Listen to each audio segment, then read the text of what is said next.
In Memphis, nothing comes easy, and that's exactly how we like it. This is a city built on hustle, on heart, on grit. And at Carway, our rides are built the same way. Tough, reliable, ready for the grind. No games, no gimmicks, just Memphis-style service. Real, honest, and built on trust. Where grit meets grind, you meet your next ride. Carway, grit, grind, and Pink Beetles.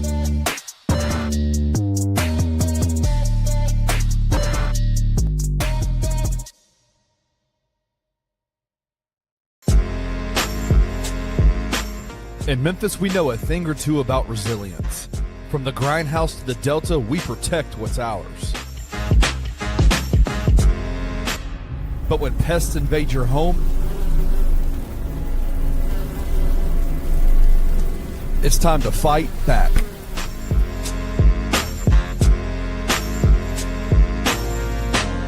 Grade A Pest knows how to handle what crawls, flies, and bites. With local experience and guaranteed results. I'm Reggie with Grade A Pest Control. We service the Memphis metro area. That also includes DeSoto and Fayette County as well. Grade A Pest has the entire Mid-South covered. So if bugs and pests put you to the test, let Grade A solve your problem.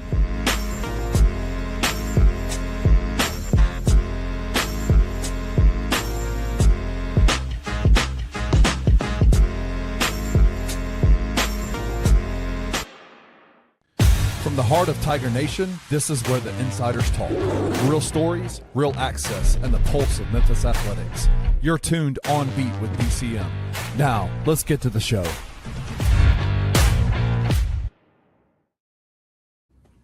Yeah, excuse that commercial there, man. That is not what this is. I had to have an intro to try to get the people some time, man. I want to just start talking to an empty crowd. But shout out to that show on Bluff City Media. Shout out to those sponsors you saw on there. Those are my sponsors for the Anthony Sane Show, which you can watch every day, Monday through Friday at 1 o'clock p.m. on the Bluff City Media Network. But yeah, I had to shout out to my guy Kenny Stubblefield. I'm using his equipment, so I had to. I didn't have a countdown, so I had to use my commercials. But shout out to two of our sponsors for the show. But it's gonna be a good time today. This is a very special show we're about to do today. I have three very close people to me, very good friends of mine. I am joined by some individuals that are not natives of the city of Memphis, but they do live here, and they've lived here for a very long time. One of these people happens to be my wife. She is right beside me on the screen. This is the beautiful Julia Sane. I'll let her tell her story when that time comes. Below me is my guy, brother John Best of 88.5 MSCS. And also my good friend, Jessica Benson, host of the Jessica Benson Show on Grind City Media, which you can watch every day, Monday through Friday at sometime early in the morning. I'm not sure what time. I can't remember the time. 8 a.m. And John is on air a lot throughout the day, 88.5. I'll let him talk about that when I pass the mic to him. But we are having this conversation today to kind of spotlight some people who, like I said, there's a lot of negativity around the city of Memphis. And it's always like it's constant negativity, right? But there's also a lot of good things going on here, too. So I wanted to bring in this crew of people, which I feel like could talk about the good and the bad about Memphis. And I think this would just be a very interesting conversation. I'm going to start off the conversation by playing a video by Jessica Benson that she posted on her TikTok account. It's usually Jessica versus the world on TikTok. So I'm going to play that, and then we'll get into our conversation. Privilege to live the life I do in this city. I will, however, continue to do whatever I can to help. My bad.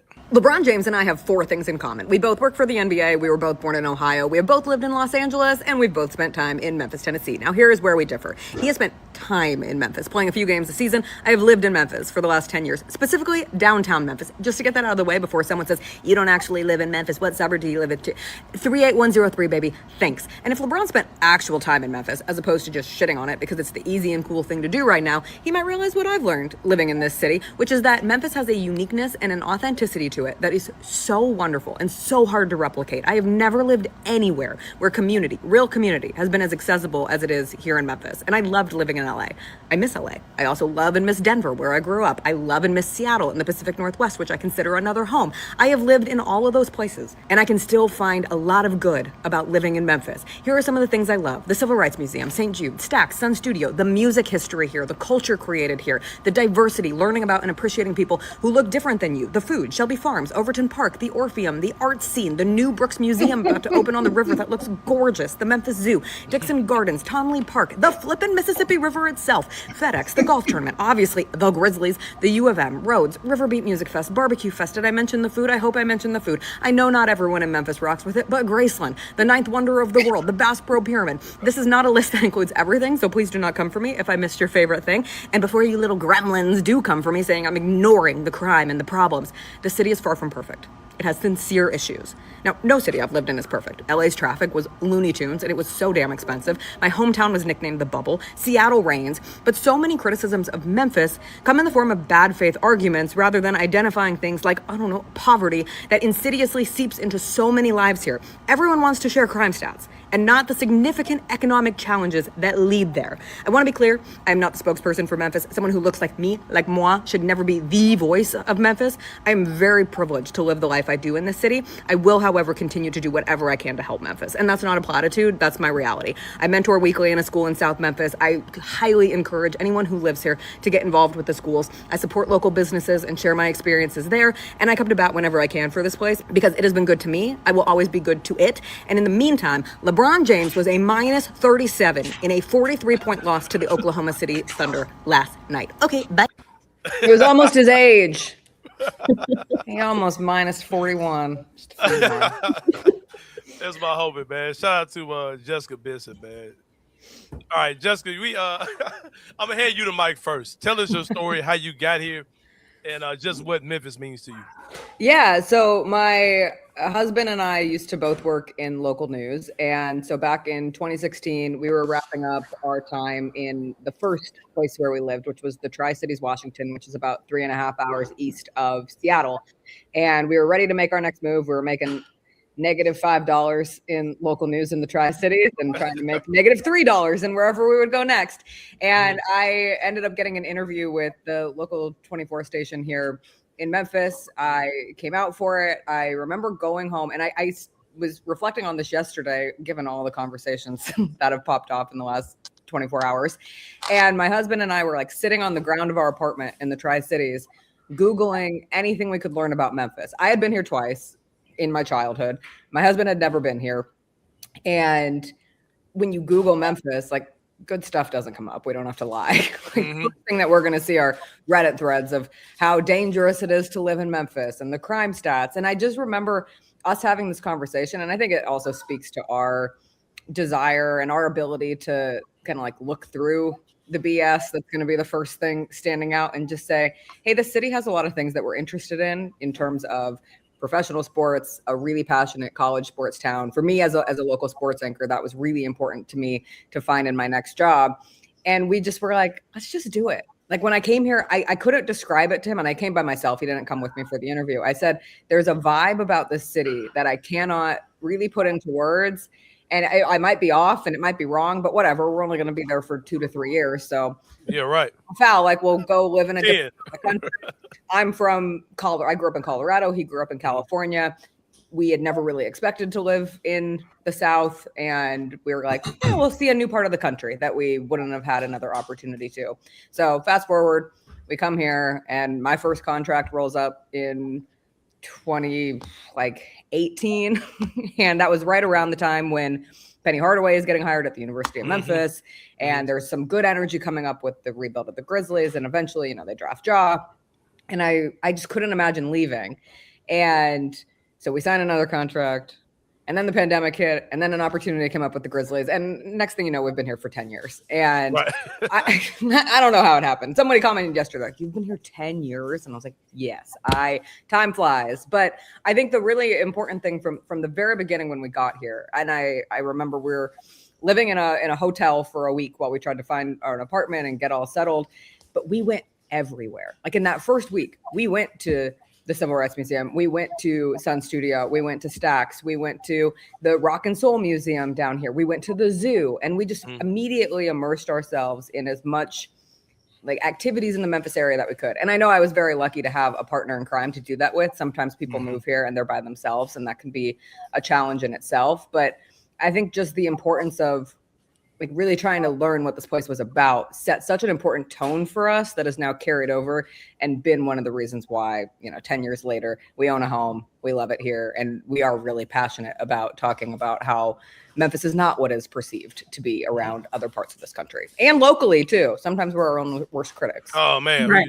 Who you telling? Well, I'm going to hand the mic to my guy, John Best from 88.5. Just want to know, John, what brought you here in the beginning and what has kept you here? How long you been here and what's kept you here this long? I came to Memphis in the summer of 1987. And I came from New Jersey because my father had, growing up, and I don't want to go through the same growing up without a father and all. I had a father, but I had a father who did his thing, right? So he came one day, my mother and father were separated. He came in and says, yo, we're gonna go to a family reunion in Memphis, and we're gonna sell everything, go in the U-Haul and drive to Memphis. So I'm like, okay, Memphis. I thought straight up, I'm gonna be straight up. I thought Memphis was dirt roads and farmland. That's all I thought. Because I'm like a 16-year-old cat in New Jersey. I'm in hip hop. Yeah. I'm deep into it, and I said, do they got hip hop in Memphis? Just thinking as a child. So we got down here, and I was playing basketball in New Jersey, but I wasn't like a star player, but I was playing. I started and all of that, but my family, and it was during a crucial time because the streets wasn't calling me, but I always was in the streets hanging out. But I had a father that was very a disciplinary, so I was able to maneuver through that, but he got me out of there at the right time. So we came to Memphis.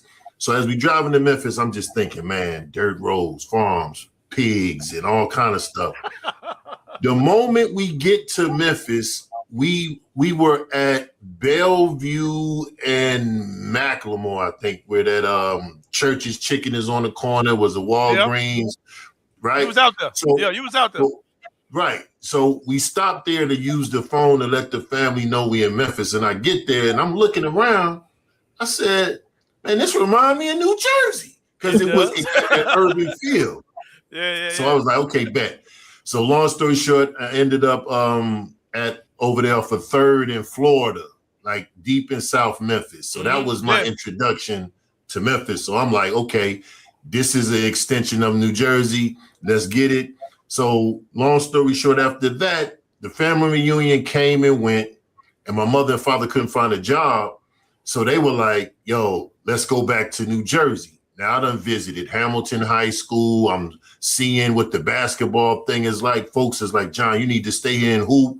Then I was looking, I said, man, it's a lot of light-skinned girls down here. It's not like that back in New Jersey. I'm a kid now. I'm 16 thinking like this. Yeah. So my mother and father, when they was saying going back, I said, yo, I told my mom, I said, could I stay down here? Because I think I might have a basketball future down here, because Memphis was at that time, Memphis was popping in basketball late at 80s, every high school. Right. Yeah. So I ended up, my mother said, yes, I could stay, but I couldn't stay in South Memphis with my grandmother. I had to move to Whitehaven with my aunt and uncle. And so when I went to Whitehaven, my cousin was there. So, the Whitehaven. Yeah, I say it right. No stuttering. Whitehaven, the only HBCU high school in America. But anyway, ended up going to Whitehaven, ended up getting a basketball scholarship to Tennessee Tech. And the reason I chose Tennessee Tech was because I always wanted to find a place where the element, and y'all know when I say the element was around, I didn't want to be around that element because I'm away from home, I'm by myself. Let me go to this white school to be cool and just play ball. Ended up going there. I had a great year, ended up getting drafted, went to the New Jersey Nets, 1993. But I was back home now, back in my home state where I got drafted from, where I just left. And, things didn't work out. I ended up going overseas. Willis Reed told me, go overseas, practice, play, get better, come back, we'll sign you to a contract. Came back. Chuck Daly is not the coach no more. We had a guy from, I think, Howard. Butch Beard was the coach. So, whenever you change, and y'all know this in sports, if a head coach changes, he's not really rocking with the people that was already in line to come on the team prior to him coming. So I got caught up in the mix. I ended up going back overseas for 15 years, but Memphis was always home. Came here, I married my high school sweetheart, all that good stuff. The food, the price, cost of living, everything was cool down here. So I ended up being stuck here. And so after all my years of playing basketball, came back and said, I saw Mayor Harrington at the time. He was on TV crying, saying, we need help in the school system. We need help. So I talked to my dad. He was able to give me a job at Memphis Shelby County Schools as a school resource officer. So I came in and I went to Hamilton High School as my first gig. And I think I came the day after a student got shot and killed. So that was my, introduction into the education field in Memphis.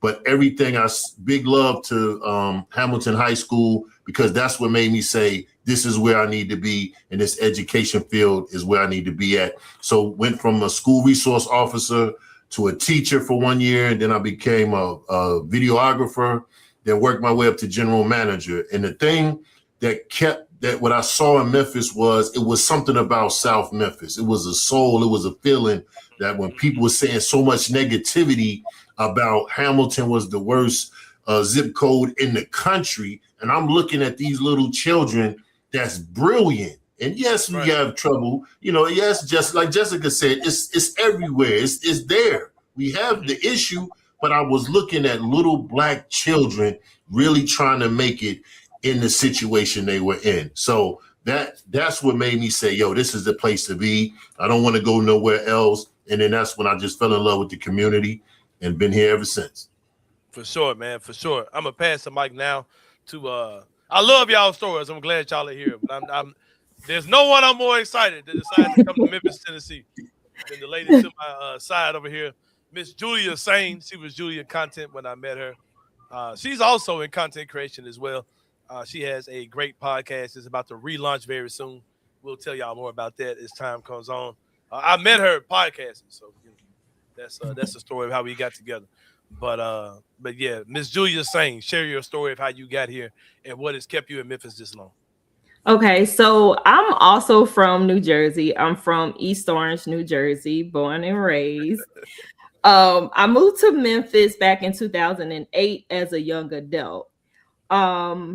And originally my sister and my brother moved to Memphis first because my brother got a job in Hernando. And so my sister, she was looking online and she didn't really like Mississippi, but she found Cordova and she liked Cordova. So they moved to Cordova. So that's where they lived at originally. My mom, once she came to visit my sister, my mom was already 100% in saying, I'm going to move once my younger sister gets older. I was the one like, I am never moving. Like, I'm never going to move. I don't want to move. I'll be up here, y'all can go. It's okay. So fast forward, I'm finishing up my last year in college and I'm trying to figure out like, okay, what am I getting ready to do? I said, you know what? I want to be able to celebrate graduating from college because I was the first in my family to graduate from college. I said I wanted to be able to celebrate. Let me call my sister, see if she'll let me spend the summer with her. She said, yeah. I get down here. My sister is pregnant, so we couldn't hang out as much as we wanted to. But being here and being around the culture, seeing like my sister and brother already building a community with the friends and people that they had down here, seeing young Black professionals. And then my mom, she came to visit while I was down here for the summer and she was looking at apartments. So while she's looking at apartments, I'm looking at the apartments too. And I'm like, okay, this is all it costs. Get my own place. Like, and so my mom went back to New Jersey, and I turned to my sister and I said, I want to stay. She said, you do? I said, yeah, I want to stay. And so I just saw that it was so much opportunity in Memphis that I just fell in love with. I fell in love with the culture. I fell in love being with young Black professionals that look like me. The first job that I received was I worked at youth villages. And the people that I worked with on the courtyard, because we was at a lockdown facility, the people that I work with on the courtyard are still my friends today. Like being able to be around them, they all graduated from college just like me. We were all figuring out life together. It was just a blessing. Like I was so happy. Of course, I had my children here. I have my husband here now. It's just the culture here that has caused me to want to stay, being able to see my girls grow up, being surrounded by people that look like them, that are successful. They're surrounded, when we go outside in our neighborhoods, my daughter, she played with other children that look like her, and all the people in the neighborhood own their homes. Like all of those things was part of the reason why I wanted to stay here in Memphis, and I love it. I honestly love it. I do wish, though, that Memphians actually see how great it is, because a lot of times they talk so bad about the city. And even when I say stuff, because it was like before the whole, live stream of the checking and all that stuff, there was another reporter that came to Memphis, and she was like, oh, she wanted to know how it was. And I remember putting on her post like, oh, I love Memphis. And people responded to my post like, oh, she lying. And I'm like, no, I'm not. Like all of us live here. Like my whole family lives here now. And so, yeah, that's mainly why I stay here. Yeah. I'll just throw this out to all y'all. Y'all can just kind of popcorn answer whatever you like to do. But when you look at the city that you guys were not from, you guys were not born here, all of you came here pretty far down your timeline of your life, except for John. He came as a teenager, but he was 16 years old. But y'all all made pretty much rational decisions to be here. You're not like the children of parents who came down. Y'all made clear decisions as with a fairly functional mind to say, I want to live in this city, right? That's pretty much all of you guys' stories. John left and came back. He could have very well stayed in New Jersey, which was actually the home to him, where he was playing NBA basketball in. But all y'all made that conscious decision. With that being said, you guys have seen Memphis from a clear mind. You guys have been able to process everything you've seen in the time that you guys have been here. What are some of the things that you think make the locals here see the city the way that we do sometimes? Like what I'm really trying to say is like okay, what are some fair criticisms of the city in your opinion? Is really what I mean. Anybody? Go ahead, Jessica. It's only your song. Go ahead, Jessica. Well, I was gonna say and I always hate saying these. Like this is such an interesting note for this question. Last night, my husband and I were up late. We watched some TV after the Grizzlies game, and we live downtown, and we're getting into bed, and I hear some sounds, and I say, oh, I hope that wasn't what I think it is. And then my husband went to the window, and he goes, I don't see anything. There's people out there. There's like no commotion. I was like, all right, maybe it was a real aggressive car backfire. And then I woke up this morning, and I saw a headline, and what do you know, like 1 a.m. Riverside, which is near enough where we would have heard down, by that area, that there were shots fired. And like 3 weeks ago, I was on Beale Street the night of that incident. And I was at Tomway Park on a run when all of the kids were down there just like a week and a half ago. My conception of time is so messed up because of this Grizzlies season. But like, it's also really hard because those are such non-starters for some people. They hear that, and all that does is solidify how they feel about the city. And there's no next level conversation of like, okay, that's bad. We don't want that. But how do you start making small incremental steps that would lead to maybe that not happening 2 years down the line, 3 years down the line, 20 years down the line? But also it's hard for me to express to people, I never didn't feel safe. And I went back to each of those places immediately, like after following those events. Like I stayed out on Beale Street that night. I went back on a run through the park the next day. And I know there are some people out there who would say that proves my point. I'm never going back to those places. And sometimes I think it's just a difference in, like, I grew up fortunate enough to travel around the United States a lot. And just the idea of being as aware as possible, knowing that, things happen anywhere. And I'm not trying to say that as like a throwaway crime happens everywhere kind of thing, but it's true. It does. And, you just have to navigate life as best you can. Right. And sometimes you're going to be in an unfortunate situation, and God forbid, like, I hope that never happens to me, but please do not take my words and then come back around if anything ever happens to me and try to like turn me into the anti of what I'm trying to say here. But I do think when things like that happen, it perpetuates the narrative. And that narrative is already getting perpetuated even when things aren't happening. So then it just solidifies it into this like impermeable mountain that is very difficult to kind of crack its way through. And it just continues onwards and onwards. It's like the most frustrating thing of living here, truly. Right. Go ahead, John, what you were saying. You were speaking about crime. I appreciate Jessica saying that, because take it from somebody, I live in East Memphis.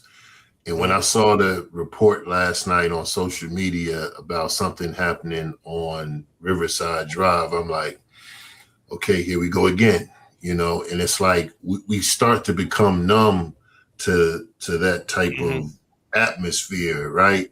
But my thing is, I don't want to say I blame the media and I blame influencers, because we know the raunchiest stuff get the most likes and the most attention and I'm talking about seeing people cussing and doing all kind of craziness. It sells, and I get it.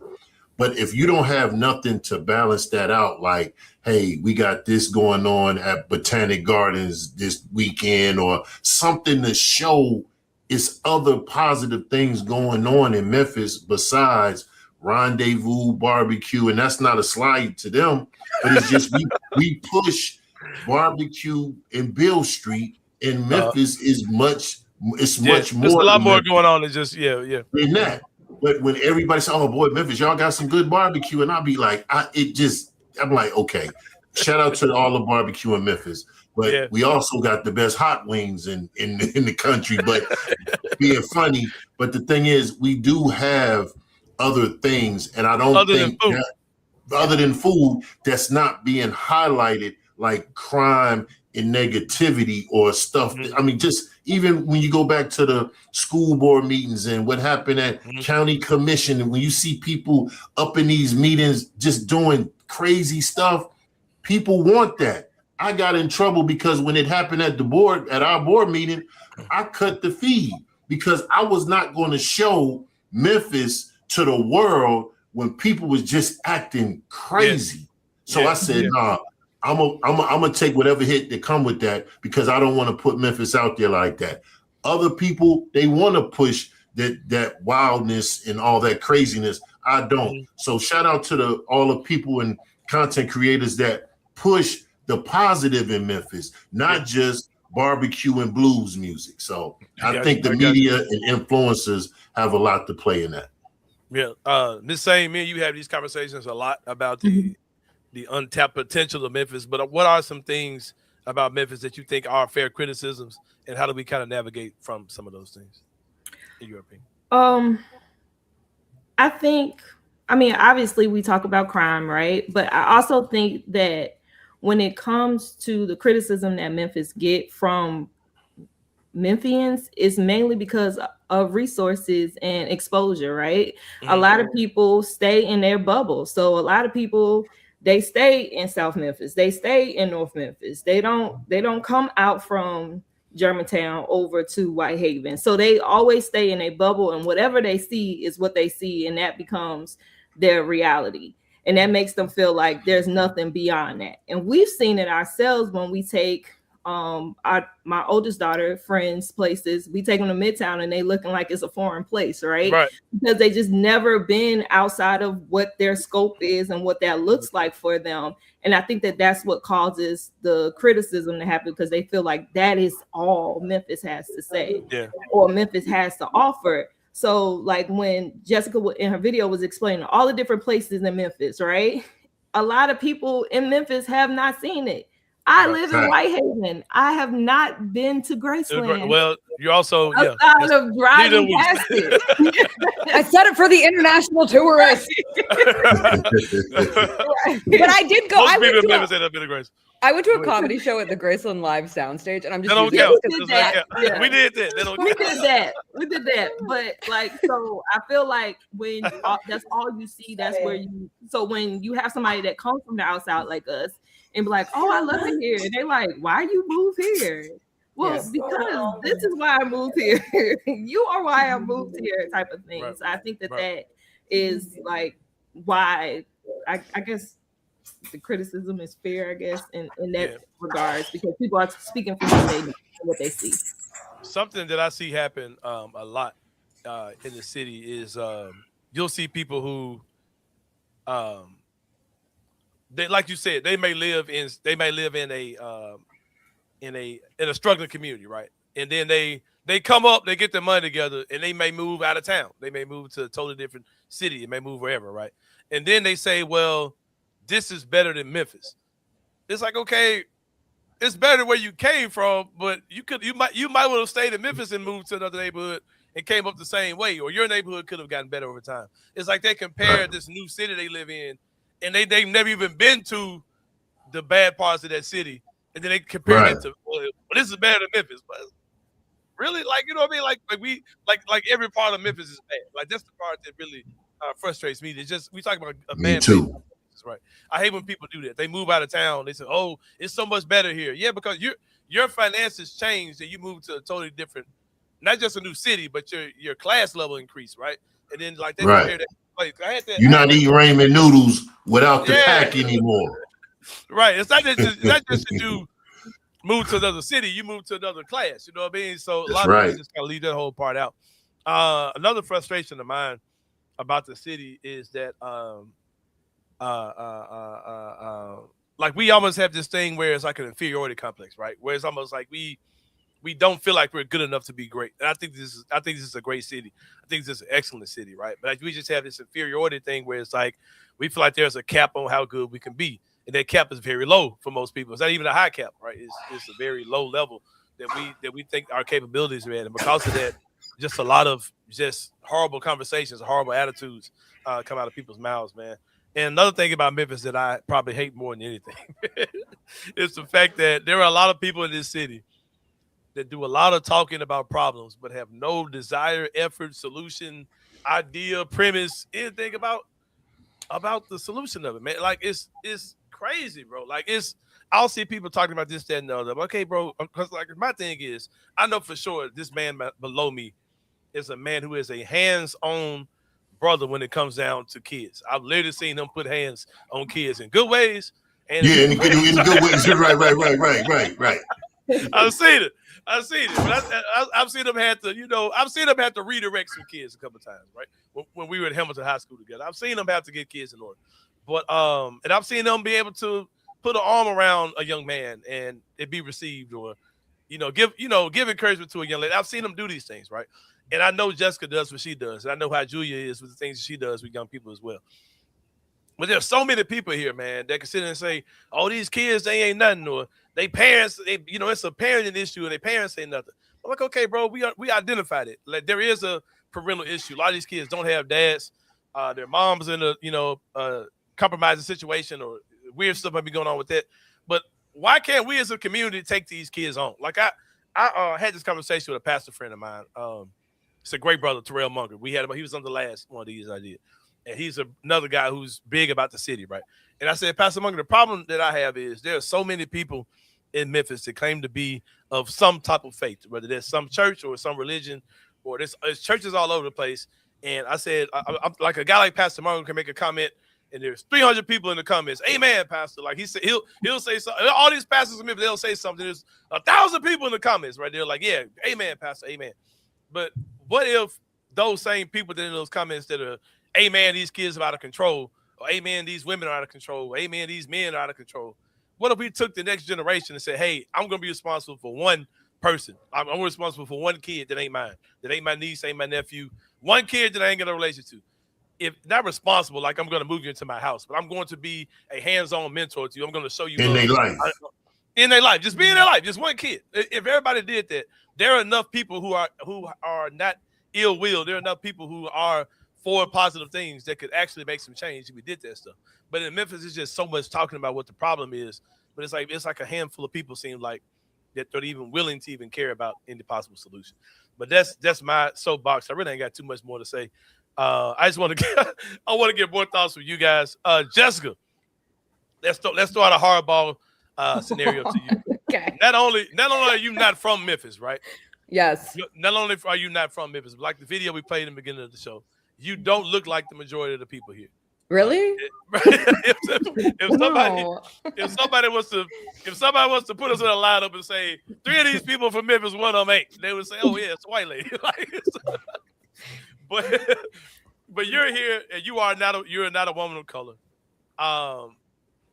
What are some of the struggles you have? I'm not saying like I'm not talking about like financial struggles, but like you shared one of them. You said that when people hear you say positive things about Memphis, they say, "Well, she don't live, she don't live in the city, Luke. She lives in the suburbs somewhere." So, what are some other struggles that you deal with, being that you do advocate for this city, but you're not Black? Yeah, it's a weird thing because of my experience in local news. Like I've been in pretty much every single neighborhood in this city because I discovered Memphis through local high schools.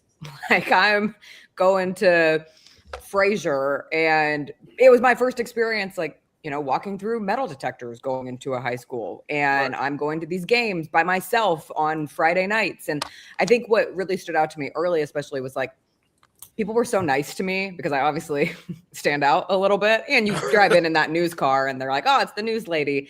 But people would always make sure I was fed, and people would always make sure I had a parking spot. And like, people were just so kind. But it really was, for the first time in my life, being the only white person in a room. Like I grew up I said it in that video, like the place where I grew up is literally called the Bubble because it is just, it is a bubble of whiteness in it's Colorado. So like there's some, understanding there. But then I went to school in Los Angeles. And so that opened up, being around more Black people, more Hispanic people, more Asian people once I was in college. And I had a really good family upbringing. But I think this is, to bring this all back home, like, my parents were really good in trying to make sure that I was literate in Black art and Black literature and Black history, and taking me to museums, and through our travels, making sure that I was experiencing, different parts of the country and learning about how, my life experience is not everybody's life experience. But then you come to Memphis and there's a big difference between like being with it in books and being with it in your day-to-day life.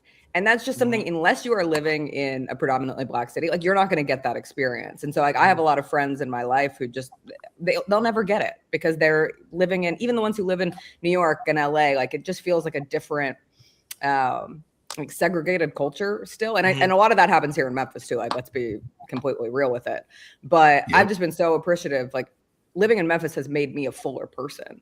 And in terms of, being a true citizen of the United States of America and all the people that encompass it, living here has helped me understand, what life is for, not fully understand, of course, but like have my eyes open to what different communities are going through. And that's where, like, not to bring it always back to the schools, but sometimes I feel so helpless in like, what can I do? And I don't want to be a white savior. My God, like, please don't blindside me in this. Please don't. But I just want to help in some way. And so the schools are like the most accessible thing that you can get into and just try to have a chance. And, even for some of my students, this is my 5th year working with the Grizzlies team mentor program. And they'll be like, "You're the first white lady who's ever listened to me." And I'm like, "Great. That's awesome." Like, I love being that for you. And don't trust all of them. But if there's one who shows you that they care and that they're trying to listen to you, and you go forth and, try to establish those relationships too. But I just think it's such a unique city, really. And I'm grateful to be the token white girl on this podcast right now in this conversation. I had this idea. I said, let me see. Who knows a white woman named? Oh, Jessica. There she is. And you got to think hard about it. Jessica, I'm asking another hard question because I've been here all my life. And this is the South. There are a lot of good things about Memphis. We are also a very non-Southern type city that's stuck in the South. I say that for political to avoid political conversations, but we are very Memphis is different than the rest of the state, right? And Memphis is different than Arkansas or Mississippi. Like we're just kind of stuck in the middle of a lot of historically bad things towards Black people, right?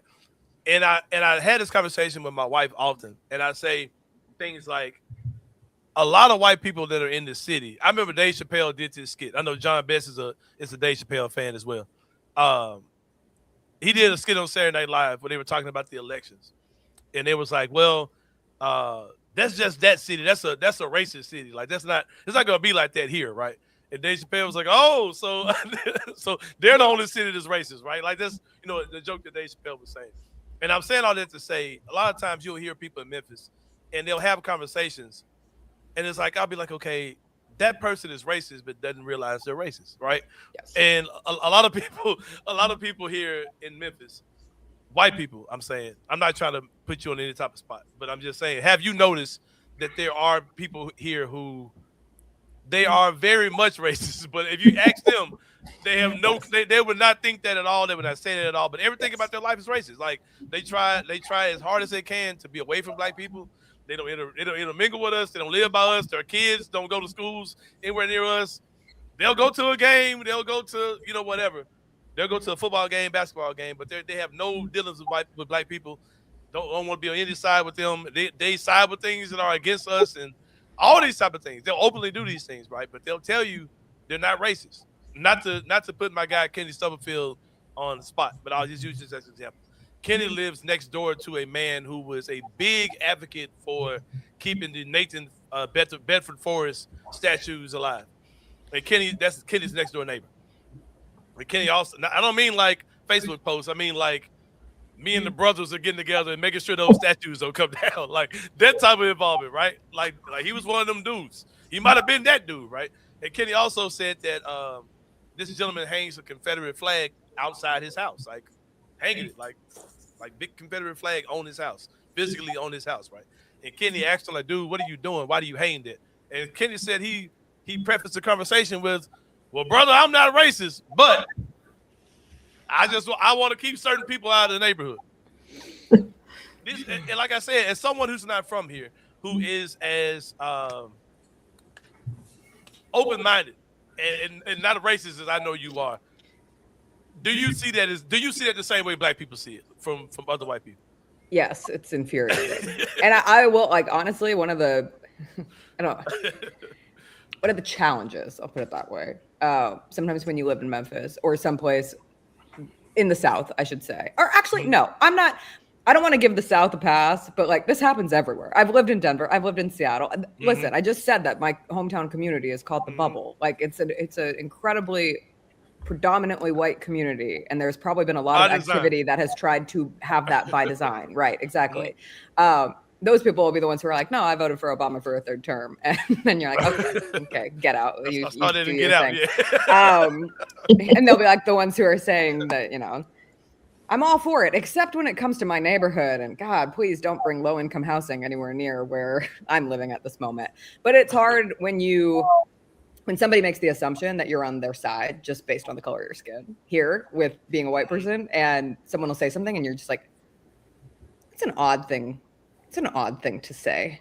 Right. That's a go-to line. That's a very weird thing to say, and it's hard, and it's so disheartening too, because like you were bringing up, Anthony, like they in their souls don't think that they're at all racist. Like nothing, nowhere close to racist, right? And the second you broach that subject, it is like you're the problem. Like no, like that person's not the problem. You are bringing a problem up by saying, hey, I think that might be a little we're starting trouble.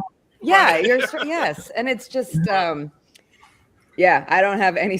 That's one of those things where I'm just like, I don't know the solution for that, because that is so baked in, right? Like that is just as baked into the city as anything. I had a guy tell me, he said, Sane, you got to stop talking about race so much, because I really like you, I enjoy your content, I watch your show, but I have to defend you to my friends. Like my friends come to me about you, and now I have to defend you to them. I said, brother, you don't have to do that. First of all, let me let you know that you don't have to do that. So yeah, don't worry about it. But something else you said, Jessica, and I'm gonna throw to John, which I think this is a great topic. Just something you said when you were saying things that make Memphis unique and things that you do in the community, right? You said something where you said the schools are one of the easiest things to get into, and they're one of the easiest ways to penetrate the inner city, right? And that is true. If the schools don't, only thing that stops you from getting into the schools, I might be wrong, is a bad background check, if I'm not mistaken. You're gonna get a background check for sure. Yeah, that's what I'm saying. I don't think they. If you come in with something positive, you got an idea, you got a plan, they will let you volunteer in these schools, if I'm not mistaken. I don't even know if you even need a plan. There's a process. There's a process. There's a process. You can't just walk off the street. Hey, I want to give kids some hot dogs and mentor. Yeah, it's a legit you have process. to be approved. But what I'm saying is, they're not going to turn people away who want to be part of the solution. I got you. With that being said, John, I know you're someone that works in a broad scale with kids by being on the radio station and on a hands-on scale as well. I know you have kids that you mentor, kids that you're teaching, that industry, all those type of things, right? I've seen you do these things in action. What are some of the biggest challenges you see of need to help? Because a lot of things you talk about, the crime, whatever you're talking about, the poverty, whatever, it has to be something we do send up to the next generation, right? So what are some of the biggest obstacles you see or places of need with the young people in this community? Okay. When you say the word mentor, what comes to y'all mind? Mentor. Yes, what does that mean? I'm asking all three of y'all. What does mentor mean to y'all? To me, it means hands-on example. Hands-on example. Jessica. Doing your best to be a soundboard for someone, not necessarily that a teacher or a parent, someone who's going to go from a disciplinary standpoint at times, but someone who can get in there, give advice, understand you don't know everything, and you can learn from them too. But just creating it's a relationship.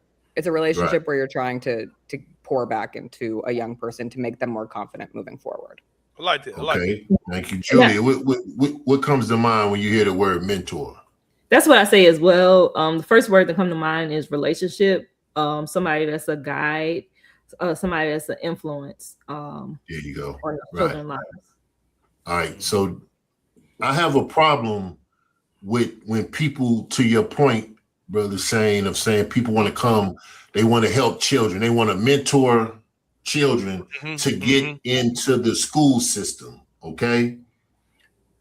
If you mentoring children, and I think Julia said the word relationship. What I've seen in my personal experience is a nonprofit or group come in, give us the Lay's potato chips, the Faygo drink, take a picture with them. Hey, I'm helping children. Then those folks never come back. But yet they want to get in hopes that the district will write a check for them because they posted some pictures of interacting with children, but they have not did anything that you three pinpointed. Because in a relationship, you got to spend time, not one and done, not I'm coming on Monday and then you won't see me for 6 months. I don't like the word mentorship the way that people perceive it as I'm just going to stand with some children. I'm going to take them to the Grizzlies game. That's cool. But what if you just spent time with them? You ain't have to take them nowhere. You can mentor them by just having a conversation or what's going on in your life. Maybe I can help you with this. I can help you with this, but don't gas them up. Give them the hot dog or the McDonald's or the Chick-fil-A boxes. Oh, yeah, Chick-fil-A now. Yeah, that's you know what I'm saying? And then you gone. Yes, Lenny's box. Right, the Lenny's box. We need more we need to be consistent. That's all I'm saying. And I don't think a lot of us are being consistent when we use the word mentorship. And to your point of they want to get in the district because, if I get in the district, they might cut me a check because I'm helping children. It's not about that. It's about moving the needle. Are you helping them with ACT prep? Are you helping them with learning a skill? If you're not doing that, please stay away because we looking at you funny now. And that's me saying, I'm not speaking for the district, but that's me. It don't seem genuine when you pop up and you posting all these pictures, but yet you're not moving the needle with that individual. Yeah, something else I want to talk about. This will probably be the final topic for today. Thank you all so much for coming on. Shout out to the people who've been commenting as well. I'll read some of those before I hand the mic to my beautiful wife, Julia, for our last topic of this afternoon. Want to let you guys get back to what y'all were doing.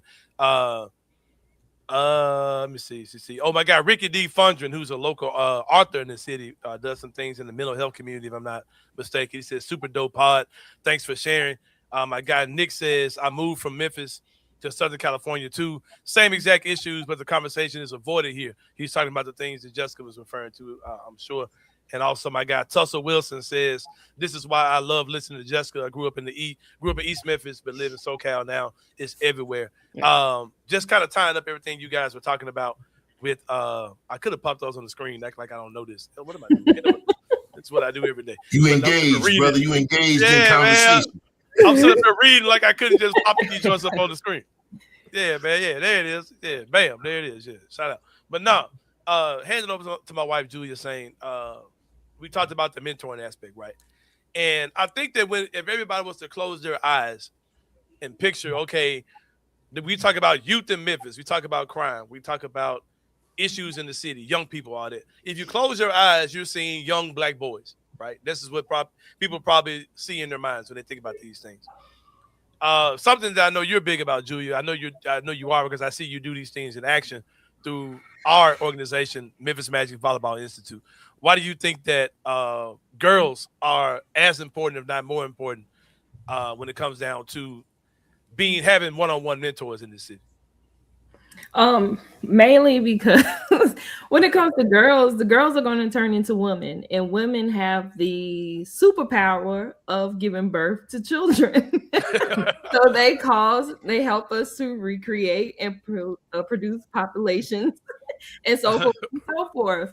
And so a lot of times the girls get overlooked because they come off a little more mature than boys are, but then you also have to realize that they just because they're more mature or they come off as strong, they still need influence as well. So they still need guidance. They're probably not getting hygiene information. They're probably not getting the social health on like everything. Because if you look at social media, you know, if I'm mad at you, I'm going to fight you. Right? That's what so they're not getting how to socially explain how they feel or how to explain their emotions and how to regulate their emotions. And so then they begin to have kids and they begin to pass on these skills or begin to show it through their lack of skills. Right, or lack of skills and show it through their actions, which then again becomes a whole circle and a cycle that keeps going and going and going. And so I believe if we start really getting to our young girls at a young age, they'll start to see purpose faster. They don't have to be a grown-up trying to figure out what purpose looks like. You know, they'll start to see the opportunities a little faster.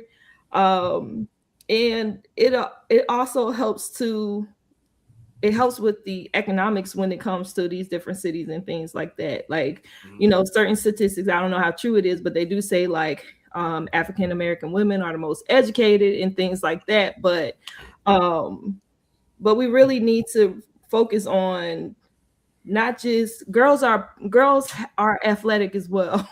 Girls are powerful as well. Girls, and also allowing them to understand that they're leaders as well too. Right, they're leaders, and it's also okay for them to be passionate.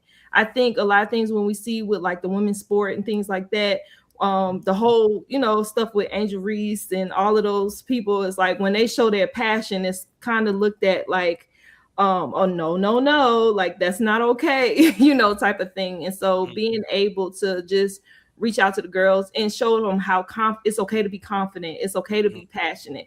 It's okay to have drive. It's okay to do more than one thing and not just put all your eggs in one basket. I think that that's why I do focus on the girls. And then also I'm a woman. So like I can't, even when it comes to me being a mom, like, and even when I was a single mom, like, I never took on the role of, oh, I'm your mom and dad. That's a lie. Like, I am a mother. I'm going to nurture. Let's be clear.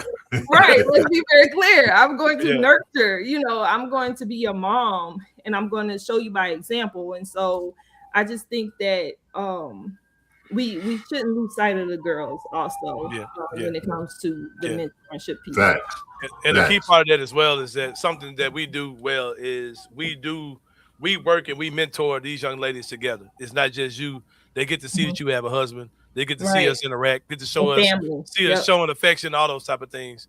And those are all things that I think are beneficial to the young ladies in this city. Like I said, man, I've enjoyed this today. You guys definitely give me hope. You guys give me inspiration. But yeah, something else on that girl's part too.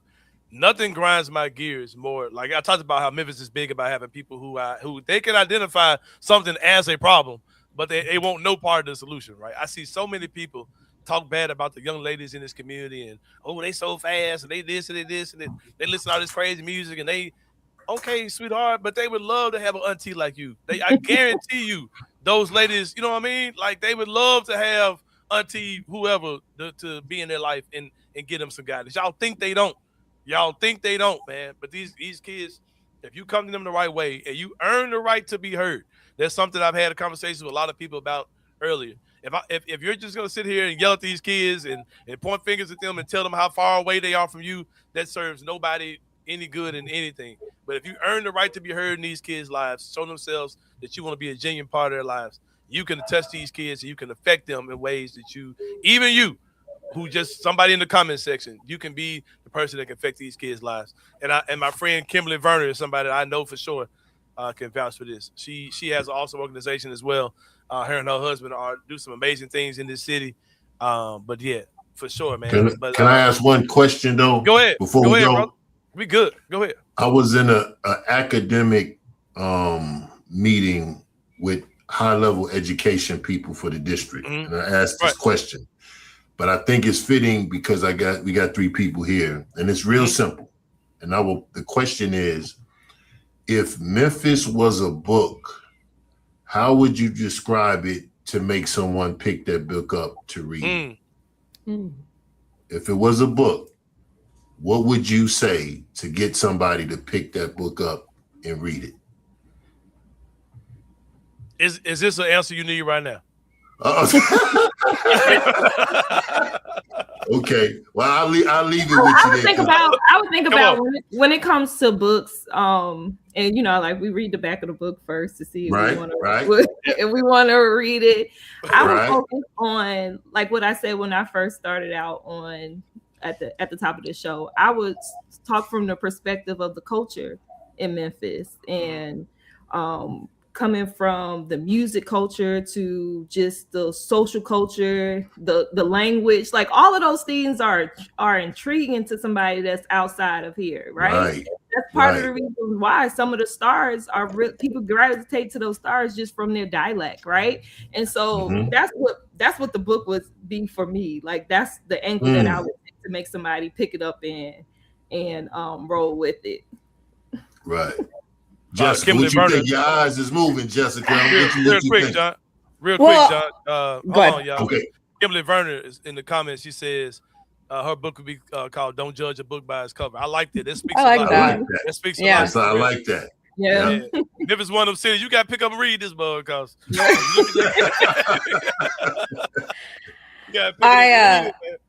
I read this really good book last year called Homegoing, and it followed like the generational ties for like 8 generations of 2 young Black women, and going from like 18th century to modern times of the 2020s. And so the word that I think that book came to mind just because the connective tissue of this city is so important, and so it can't just be a book. It has to be like an anthology of books that makes people, because you can't.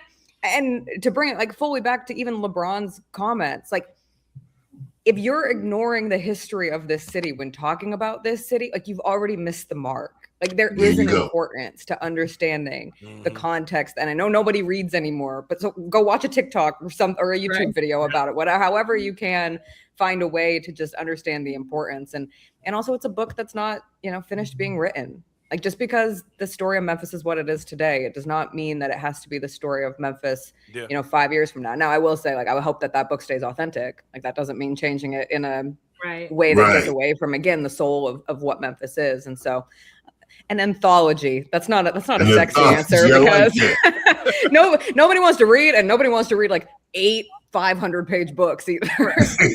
Yeah. Another comment from the people, my guy T. Perkins says Memphis is a book would be a dark romantic comedy that highlights overcoming poverty, family trauma, systemic racism, and the love-hate. Whoa. I like that. Yeah, give him he came with it on that one. He came with it with that. And I like that. I'm gonna wrap it up here as we get ready to get this thing out. I did not want to hold y'all more than an hour, not count a commercial. So we got to. But I think when I was a kid, I had a very it ain't nothing about being a kid. Right now to this day, I have a very low attention span. Like stuff has to be constantly changing to keep me locked in. Hey, calm down over there.